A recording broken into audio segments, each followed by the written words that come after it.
सुनिए, 49 क्वेश्चन तक हो चुका था क्योंकि लाल रक्त कणिका से पूछा था जो कि 120 दिन था। 49 के आगे हम 50 क्वेश्चन से चलेंगे। तो 50 क्वेश्चन क्या है कि मानव शरीर में लाल रक्त कण का निर्माण कहाँ होता है? बताइए। इसका जवाब दीजिए। तो याद रखिएगा कि मानव शरीर में लाल रक्त कण का निर्माण होता है हमारे अस्थि मज्जा में। कहाँ होता है? अस्थि मज्जा में। डी जो लगाएंगे वो सही लगाएंगे। और चलिए 51 क्वेश्चन। 51 क्वेश्चन नंबर, सफेद रक्त कण मतलब WBC का मुख्य कार्य है। बताइएगा क्या कार्य है WBC का? तो WBC का मुख्य कार्य होता है रोग प्रतिरोधक क्षमता जो है धारण करना, मतलब उससे बचाना। 52 क्वेश्चन नंबर की बात करते हैं। मनुष्य के रक्त में WBC की कौन सी किस्म अधिक होती है? कौन सी किस्म होती है WBC की? बताइएगा। मनुष्य के रक्त में, ब्लड में बता सकते हैं, बहुत अच्छे से आप जानते हैं। ऑप्शन नंबर डी न्यूट्रोफिल्स है। क्या है? न्यूट्रोफिल्स। 53 क्वेश्चन नंबर, रक्त समूह ब्लड ग्रुप के खोज करता है। तो ब्लड ग्रुप के खोजकर्ता कौन है? बताइए। 53 का आंसर का जवाब दीजिए। तो option number a land Steiner हैं जो कि रक्त समूह के खोजकर्ता माने जाते हैं। 54 क्वेश्चन नंबर है कि RH फैक्टर का पता किसने लगाया? तो RH फैक्टर का पता किसने लगाया था? बताइए। 54 का आंसर का जवाब दीजिए। तो ये है डी लैंड स्टीनर तथा कौन है? वियनर। वियनर नाम है पूरा, वियनर बोला जाता है। ठीक है, लैंड स्टीनर और वियनर ने किए थे RH फैक्टर का पता। आगे चलते हैं। 55 क्वेश्चन नंबर है कि किस रुधिर वर्ग में एंटीबॉडी नहीं पाया जाता है? तो किस रुधिर वर्ग में एंटीबॉडी नहीं पाया जाता है? बताइए। 55 का आंसर का जवाब दीजिए। तो ये पाया जाता है हमारा AB में, एंटीबॉडी नहीं पाया जाता है। ठीक है, आपसे एंटीबॉडी पूछ रहा है, एंटीजन नहीं बोल रहा है। एंटीजन यहाँ देखिए, यहाँ पे पूछेगा 56 में। ठीक है, 56 में पूछ रहा है। ये सब पढ़ा चुके हैं हम, अब जल्द ही NCERT का डिटेल के साथ लाने जा रहे हैं। ठीक है, 56 बताइए, किस रुधिर वर्ग में कोई एंटीजन नहीं पाई जाती है? कोई एंटीजन, देखिए एंटीबॉडी नहीं पाई जाती है तो AB में नहीं पाई जाती है, लेकिन एंटीजन नहीं पाई जाती है तो वो बताइए किस में नहीं पाई जाती है? तो O में एंटीजन नहीं पाया जाता है, इसमें एंटीबॉडी पाया जाता है, और AB में एंटीजन पाया जाता है। ऐसे है। ठीक है, याद कर सकते हैं। 57, RH फैक्टर का नाम किससे संबंधित है? तो RH फैक्टर का संबंध अगर पूछे तो आप बताइएगा बंदर से है, मंकी से है। ठीक है, अगर बात करें 58 क्वेश्चन नंबर की, तो RH तत्व के अनुसार कौन सी जोड़ी जो है विवाह के लिए उपयुक्त नहीं होती है? तो RH तत्व के अनुसार अगर देखते हैं तो कौन सी जोड़ी जो है विवाह के लिए उपयुक्त नहीं होती है, ये पूछना है।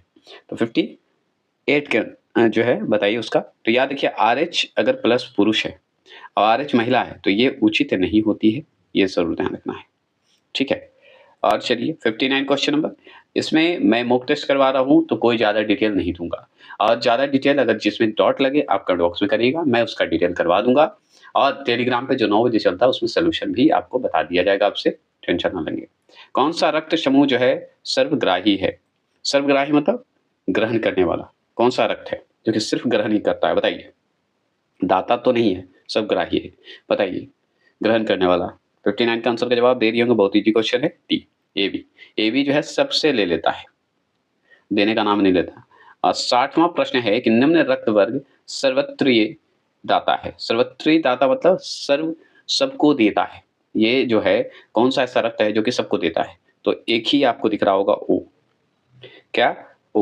O जो है सबको देता है, B नंबर। ठीक है, चलिए 61 क्वेश्चन नंबर है कि मस्तिष्क के किस भाग में भूख लगने व भोजन से तृप्त या तृप्ति की अनुभूति कराने के केंद्र स्थित होते हैं? तो बताइएगा कि मस्तिष्क का कौन सा भाग है जिसमें भूख लगता है, महसूस करवाता है, प्यास लगने की महसूस करवाता है? बताइएगा। 61 का आंसर का जवाब तो ये C हाइपोथैलेमस। हाइपोथैलेमस में। ठीक है, 62 क्वेश्चन नंबर, मानव मस्तिष्क में बुद्धि का केंद्र है। मानव मस्तिष्क में बुद्धि का केंद्र बताइए। बताइएगा, बुद्धि का केंद्र है, बताइए जल्दी क्या होगा? तो बुद्धि का केंद्र अगर पूछे तो B सेरेब्रम है।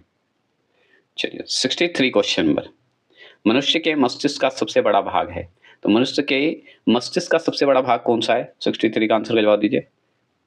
तो ये है प्रमस्तिष्क। ठीक है, सबसे बड़ा भाग अगर पूछे प्रमस्तिष्क होगा, याद रखना है।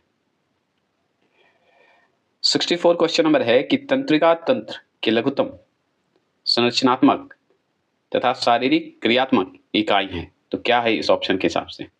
बताइए। 64 का आंसर का जवाब दीजिए। तो 64 का आंसर का जवाब है डी, न्यूरॉन। ठीक है, न्यूरॉन, क्योंकि तंत्रिका तंत्र की बात हो रही है ना। ठीक है, 65 की बात करते हैं। मानव शरीर की सबसे लंबी कोशिका है, तो मानव शरीर की सबसे लंबी कोशिका सी है, तंत्रिका कोशिका। 66 प्रश्न है कि मनुष्य में मेरुदंड से कितनी जोड़ी तंत्रिका निकलती है? बताइएगा, मनुष्य में मेरुदंड से कितनी जोड़ी तंत्रिका निकलती है, ये बताइए 66 में। तो याद रखिएगा सी, 31 जोड़ी निकलती है। 67 श्वसन की क्रिया संपन्न होती है, तो श्वसन की जो सांस लेते हैं उसकी क्रिया संपन्न कहाँ होगा? माइटोकॉन्ड्रिया। क्यों? क्योंकि वो ऑक्सीजन का संवहन करता ही है ना। तो आपका ए जो लगाएंगे माइटोकॉन्ड्रिया वो सही लगाएंगे। देखिए 68 क्वेश्चन नंबर है, ये थोड़ा सा शब्द जो है मेरा जो है तोड़ने में हो सकता है त्रुटि, लेकिन अर्थ मैं बता दूंगा। मनुष्य में श्वास जो होता है, जो कि श्वास जो हम लेते हैं, बाहर निकली हुई वायु में O2 की मात्रा होती है। तो ऑक्सीजन की मात्रा कितनी होती है जो हम लोग श्वास जो लेते हैं, और जो हम लोग बाहर निकल गई है, जो कि बाहर की वायु में निकला हुआ है, तो O2 की मात्रा कितनी होती है? मनुष्य का श्वास की बात हो रही है ना। तो 68 का आंसर का जवाब बी होगा, 17%। ठीक है, अगर बात करें 69 क्वेश्चन नंबर का, तो मनुष्य 1 मिनट में कितनी बार सांस लेता है? देखिए इस बुक के हिसाब से आंकड़े अलग अलग हैं, लेकिन इस बुक का आंकड़ा आप मान के चलिए, क्योंकि इस बुक का लगभग क्वेश्चन जो है एनटीपीसी, आरआरबी, आपका ग्रुप डी हो गया, बिहार एसएससी हो गया, बिहार एसआई हो गया, जो भी एग्जाम दे रहे हैं साल में इसी का माना है, तो हम इसी को मानेंगे। बताइए 69 का आंसर का जवाब दीजिए। तो ए होगा 14 से 18। ठीक है, 70 प्रश्न है भोजन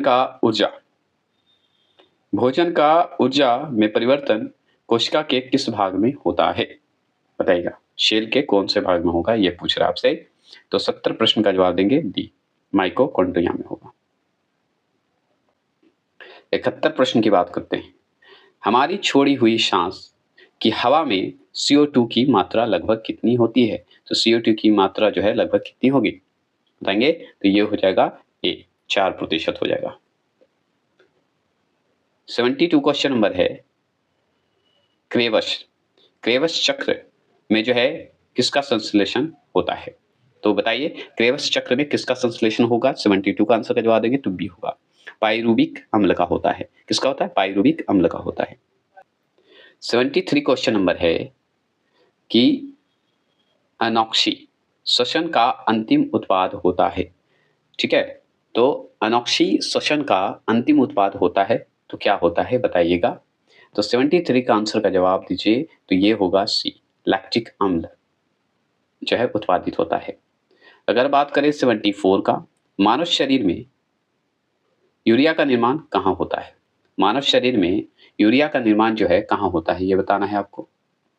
बताइए, तो यूरिया का निर्माण कहाँ होगा? यकृत में होगा, लीवर में होगा, कहाँ होगा बताइए।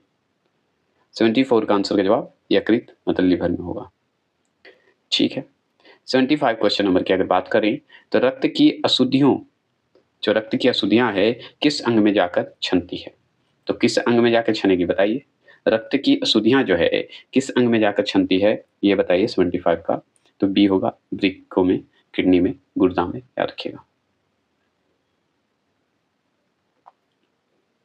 चलिए 76 है कि मानव मूत्र का पीला रंग किसके कारण होता है?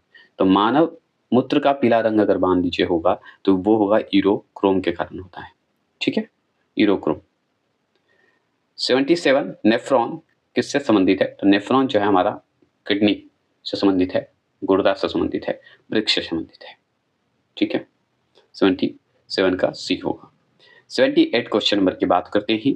78 क्वेश्चन नंबर है कि कृत्रिम गुर्दा, जो कि क्या बोलते हैं? कृत्रिम गुर्दा मतलब कृत्रिम वृक्क मतलब बनाया हुआ किडनी। निम्नलिखित में से किस सिद्धांत पर कार्य करती है? तो आप जो भी कृत्रिम लगता है, जो किडनी खराब होता है, जब लगता है ना, तो उसे डायलिसिस बोलते हैं, है ना? तो कृत्रिम हो गया डायलिसिस, समझ गए? 78 का। 79 क्वेश्चन नंबर की अगर बात करें, मानव शरीर में यूरिया की अधिकतम मात्रा जो है किसमें पाई जाती है? तो मानव शरीर में यूरिया का अधिकतम मात्रा अगर पूछे किसमें पाई जाती है, तो हम बताएँगे मूत्र में पाई जाती है। किसमें? मूत्र में पाई जाती है। अगर 80 प्रश्न की अगर बात करें, तो मानव वृक्क जो है अस्मरी, ठीक है? अस्मरी में पाए जाने वाला प्रमुख रासायनिक यौगिक है। तो मानव वृक्क अस्मरी में पाए जाने वाला प्रमुख रासायनिक यौगिक है, तो बताइएगा क्या है? तो कैल्शियम ऑक्सलेट है। क्या है? ऑक्सलेट है। चलिए 81 81 है कि हेनले का लूप का कार्य संबंधित है। तो हेनले का लूप का कार्य जो है संबंधित है, किससे संबंधित है? बताएँगे? 81 का आंसर का जवाब दीजिए। तो यह उत्सर्जन तंत्र से संबंधित है। ठीक है। 82 क्वेश्चन नंबर है, निषेचन की क्रिया कहाँ होती है? निषेचन की क्रिया कहाँ होती है बताइए? तो ये होता है अंडवाहिनी में, अंडावाहिनी में होता है। याद रखिएगा। निषेचन की क्रिया जो भी होगा उसी में होगा ना। 83 गर्भाशय में विकसित हो रहे भ्रूण को किस संरचना द्वारा पोषण मिलता है? जो गर्भ में जो विकसित होता है भ्रूण, मतलब बच्चा, वो बताइए किस संरचना द्वारा पोषण मिलेगा, उसे खाना कैसे मिलेगा, है ना? यही पूछ रहा है आपसे। 83 का बताइए। तो सी होगा। कैसे मिलेगा? प्लेसेंटा द्वारा मिलेगा। ठीक है। 84 क्वेश्चन नंबर, गर्भाशय में मानव भ्रूण किस द्रव में तैरता रहता है? बताइएगा। गर्भाशय में मानव मूत्र किन द्रव में तैरता रहता है? बता सकते हैं 84 का? तो ये बी होता है। ठीक है, बी होता है। ये होता है बी, अमनियाटिक द्रव। ठीक है। चलिए 85 क्वेश्चन नंबर है कि गर्भाशय में शिशु के विकास की जानकारी हेतु किसका प्रयोग किया जाता है? बताइएगा। गर्भाशय में शिशु के विकास की जानकारी हेतु किसका प्रयोग किया जाता है? बताएंगे 85 का? तो ये हम बताएंगे सी, अल्ट्रासाउंड। ठीक है। 86 क्वेश्चन नंबर है, टेस्ट ट्यूब शिशुओं में, टेस्ट ट्यूब शिशुओं में बताइए कैसे होगा? इस ऑप्शन को ध्यान से पढ़िए, टाइम दे रहे हैं आपको। तो याद रखिए अब बी होगा। अंडाणु का निषेचन टेस्ट ट्यूब में और विकास गर्भाशय में होता है, ये आप जानते हैं, है ना? चलिए 87 है, बच्चों का लिंग निर्धारण किसके गुणसूत्र से होता है? तो बच्चों का जो लिंग निर्धारण होता है किसके गुणसूत्र से होता है, ये बताना है 87 का। तो हम जानते हैं 87 का ए होता है पिता के। ठीक है, पिता के। 88 क्वेश्चन नंबर की बात करते हैं, तो स्त्रियों की नसबंदी को कहा जाता है। तो स्त्रियों की नसबंदी को क्या कहते हैं, पुरुषों की नसबंदी को क्या कहते हैं? दोनों क्वेश्चन आपका है, बताइए। 88 89 बताइए। और दीजिए क्वेश्चन है 88 का बताइए। तो 88 का आगे जान लीजिए कि स्त्रियों की नसबंदी को कहा जाता है ट्यूबेक्टोमी, कैटोमी। याद रखिए, कैटोमी बोल दीजिएगा, ट्यूबेक्टोमी याद रखेंगे, तोड़ दीजिएगा। पुरुषों की नसबंदी को कहते हैं वैसे कैटोमी। ठीक है, कैटोमी बोलते हैं इससे, ठीक है ना?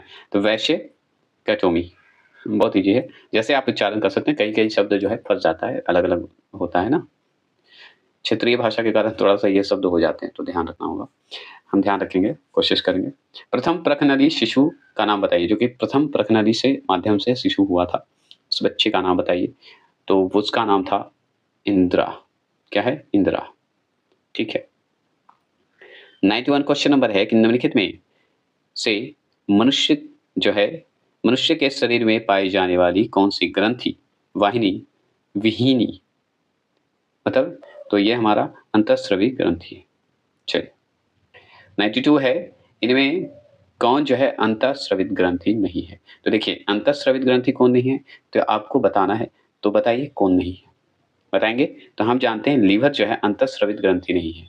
ठीक है, याद रखिएगा, अंतःस्रवित ग्रंथि नहीं है। नहीं तो एड्रीनल है, एंड्रीनल है, थायराइड ग्रंथि है, पिट्यूटरी ग्रंथि होता है, लेकिन यकृत ग्रंथि नहीं होता है, मतलब अंतःस्रवित ग्रंथि नहीं होता है, ये ध्यान रखना है।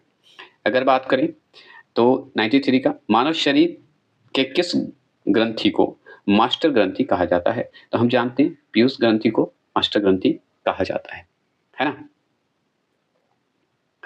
ठीक है। 94 मनुष्य के शरीर की सबसे छोटी ग्रंथि है। तो मनुष्य के शरीर की सबसे छोटी ग्रंथि कौन सी है बताइए? 94 का आंसर का जवाब दीजिए। बताइए, पिट्यूटरी ग्रंथि सबसे छोटी ग्रंथि होती है। बड़ा तो आपका जान ही रहे हैं, सामने है। 95 बताइएगा कौन है सबसे बड़ा ग्रंथि? पिट्यूटरी ग्रंथि कहाँ स्थित होती है बताइएगा? पिट्यूटरी ग्रंथि कहाँ स्थित होती है बताइएगा? तो ये होता है मस्तिष्क में होता है, आप भी जानते हैं। 96 क्वेश्चन नंबर है कि थायराइड ग्रंथि से थायरोक्सिन स्रावित करने के लिए उत्तेजित करने वाला जो है अंतःस्रावी हार्मोन कौन सा है? तो इस ऑप्शन के हिसाब से आप जानते हैं ऑप्शन नंबर ए TSH है। ठीक है। अगर बात करें 97 का, 97 क्वेश्चन नंबर है कि वृद्धि हार्मोन मतलब ग्रोथ हार्मोन कहाँ से स्रावित होता है? तो बताइए कहाँ से स्रावित होगा? 97 का आंसर का जवाब दीजिए। तो 97 का आंसर का जवाब है डी। क्या है? पिट्यूटरी ग्रंथि, डी है।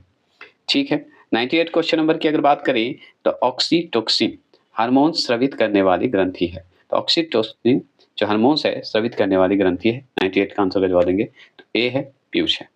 ठीक है, ए है पीयूष है। अगर 99 की बात करें तो आयोडीन की कमी से होने वाले रोग जो है गलगंड, ठीक है, जो गला में होता है, में किस ग्रंथि की अपवृद्धि होती है? तो गला में है, मतलब आयोडीन की कमी से होता है। आप जानते हैं, है ना, घेंघा रोग जिसे कहते हैं, तो ये थायराइड के कारण होता है। ठीक है। 100वां प्रश्न, निम्नलिखित में से किसकी कुसंक्रिय के कारण मानव शरीर में जो है मिक्सिडिमा होता है? बताइएगा निम्नलिखित में से किसकी कुसंक्रिय के कारण, बताइएगा कुन संक्रिय के कारण मानव शरीर में मिक्सिडीमिया होता है? बताइएगा। 100वां प्रश्न का जवाब देंगे तो ये डी होगा, अपटू ग्रंथि के कारण होता है। कुन संक्रिय ऐसे बोल दीजिए। 101 प्रश्न है, जहां तक हो रहा हम कर देते हैं। पीनियल ग्रंथि कहाँ स्थित होती है? बताइएगा पीनियल ग्रंथि कहाँ स्थित होता है? तो मस्तिष्क में होता है।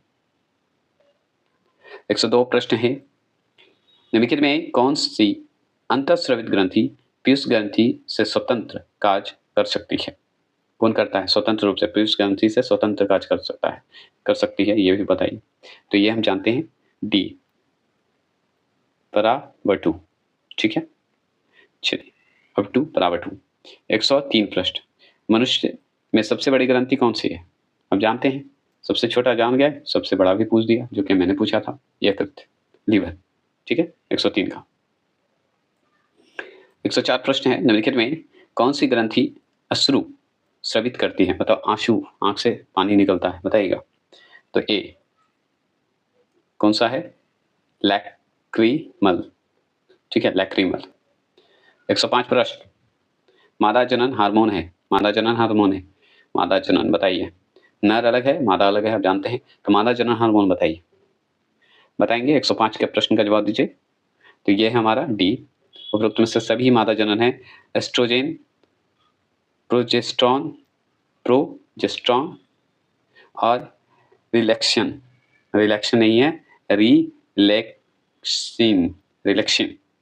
ठीक है, क्या है? रिलैक्सिन है। आगे बात करेंगे 106 प्रश्न, नर लैंगिक हार्मोन बताइए, नर में बताइए, मादा महिला, मादा में हो गया, अब नर में बताइए, नर माने पुरुष, बताइए। तो हो गया सी सिर्फ, टेस्टोस्टेरोन। ठीक है, टेस्टोस्टेरोन। 107 प्रश्न है, कौन सा हार्मोन्स लड़ो उड़ो हार्मोन्स कहलाता है? बताइए कौन सा हार्मोन्स कहलाता है? तो यह कहलाता है एंड्रीनेलिन। ठीक है, एंड्रीनेलिन। 108 प्रश्न है, रक्तदाब का नियंत्रण कौन करता है? तो रक्तदाब का नियंत्रण की अगर बात करें हम, तो ये होगा अधिब्रेक होगा। क्या होगा? अधिब्रेक होगा। 109वां प्रश्न बताइए, जीवन रक्षक हार्मोन्स किस ग्रंथि से स्रावित होते हैं? बताइएगा जीवन रक्षक हार्मोन्स, बताइएगा। तो ये होगा एड्रिनल। ठीक है, 110वां और 11वां प्रश्न आप बताएँगे। मानव शरीर में कौन-सी ग्रंथि एक साथ अंतःस्रवी और बहिःस्रवी दोनों तरफ कार्य करते हैं? बताइएगा। ऐसे मैं इसका आंसर बताऊँगा। बताएँगे 110वां प्रश्न का, तो ये होगा ए, अग्नाशय। ठीक है? और इंसुलिन है एक प्रकार का, तो इंसुलिन क्या है? 11वां प्रश्न का आप जवाब देंगे 111वां प्रश्न का, ठीक है? तो चलिए ये क्वेश्चन आपका बायोलॉजी का हो गया। नेक्स्ट टॉपिक भी बायोलॉजी का ये आगे खत्म होगा, उसके बाद फिजिक्स केमिस्ट्री का नेक्स्ट टॉपिक आएगा। तो आप तैयार हो जाएँ, लाइक सब्सक्राइब करें, तो जल्द ही जितना हो सके मॉक टेस्ट देके जाइए, बिहार एसएससी, एनटीपीसी और जो भी एग्ज़ाम देने जाते हैं, आप मेरा जीके जीएस पढ़ते हैं, तो मैं वादा कर सकता हूँ कि 99% आपका रिज़ल्ट आने का चांस बन जाता है जीके जीएस में। तो चलिए मिलते हैं फिर बाद में। Bye bye, tata, take care.